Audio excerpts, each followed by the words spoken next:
اور ان کو جہاں پاؤ قتل کر دو، اور جہاں سے انہوں نے تم کو نکالا ہے یعنی مکہ سے، وہاں سے تم بھی ان کو نکال دو۔ اور دین سے گمراہ کرنے کا فساد قتل و خون ریزی سے کہیں بڑھ کر ہے، اور جب تک وہ تم سے مسجد حرام یعنی خانہ کعبہ کے پاس نہ لڑے، تم بھی وہاں ان سے نہ لڑنا۔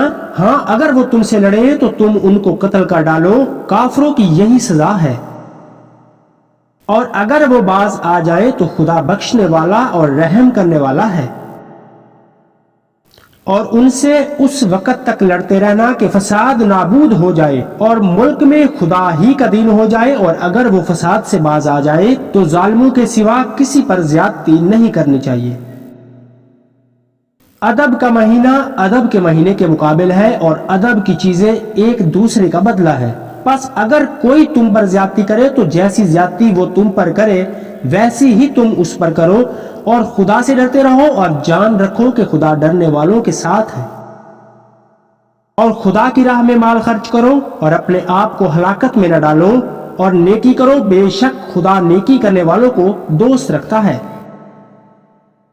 اور خدا کی خوشنودی کے لیے حج اور عمرے کو پورا کرو، اور اگر راستے میں روک لیے جاؤ تو جیسی قربانی میسر ہو کر دو، اور جب تک قربانی اپنے مقام پر نہ پہنچ جائے سر نہ مڈاؤ۔ اور اگر کوئی تم میں بیمار ہو جائے یا اس کے سر میں کسی طرح کی تکلیف ہو، اگر وہ سر مڈا لے تو اس کے بدلے روزے رکھے یا صدقہ دے یا قربانی کرے۔ پھر جب تکلیف دور ہو کر تم مطمئن ہو جاؤ تو جو تم میں حج کے وقت تک عمرے سے فائدہ اٹھانا چاہے وہ جیسی قربانی میسر ہو کرے، اور جس کو قربانی نہ ملے وہ 3 روزے ایام حج میں رکھے، اور 7 جب واپس ہو۔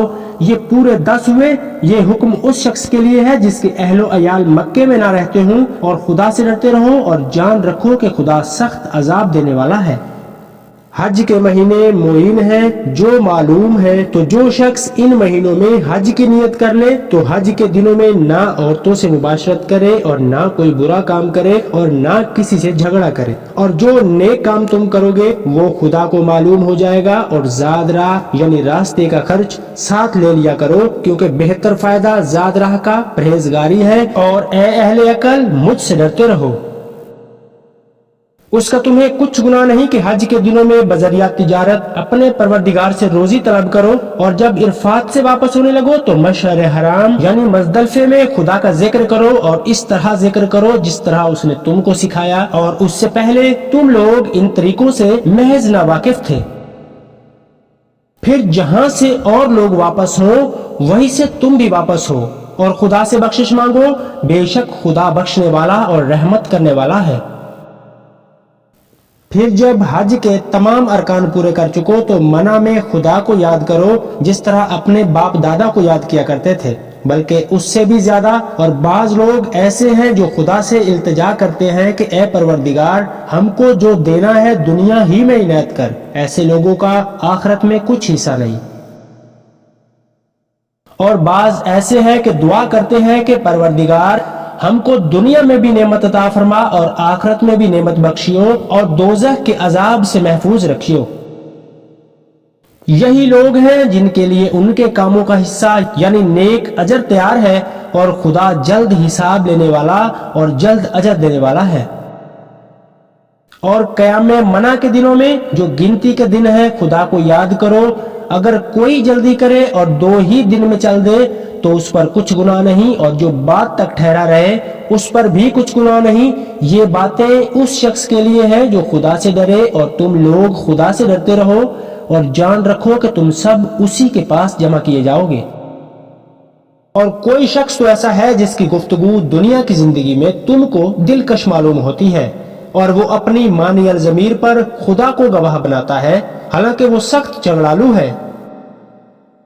اور جب پیٹھ پھیر کر چلا جاتا ہے تو زمین میں دوڑتا پھرتا ہے تاکہ اس میں فتنہ انگیزی کرے اور کھیتی کو برباد اور انسانوں اور حیوانوں کی نسل کو نابود کر دے، اور خدا فتنہ انگیزی کو پسند نہیں کرتا۔ اور جب اس سے کہا جاتا ہے کہ خدا سے خوف کر تو غرور اس کو گناہ میں پھنسا دیتا ہے، سو ایسے کو جہنم سزاوار ہے اور وہ بہت برا ٹھکانہ ہے۔ اور کوئی شخص ایسا ہے کہ خدا کی خوشنودی حاصل کرنے کے لیے اپنی جان بیچ ڈالتا ہے، اور خدا بندوں پر بہت مہربان ہے۔ مومنو، اسلام میں پورے پورے داخل ہو جاؤ اور شیطان کے پیچھے نہ چلو، وہ تو تمہارا کھلا دشمن ہے۔ پھر اگر تم احکام روشن پہنچ جانے کے بعد لڑکھڑا جاؤ تو جان جاؤ کہ خدا غالب اور حکمت والا ہے۔ کیا یہ لوگ اسی بات کے منتظر ہیں کہ ان پر خدا کا عذاب بادل کے سائبانوں میں آ نازل ہو اور فرشتے بھی اتر آئیں اور کام تمام کر دیا جائے اور سب کاموں کا رجوع خدا ہی کی طرف ہے؟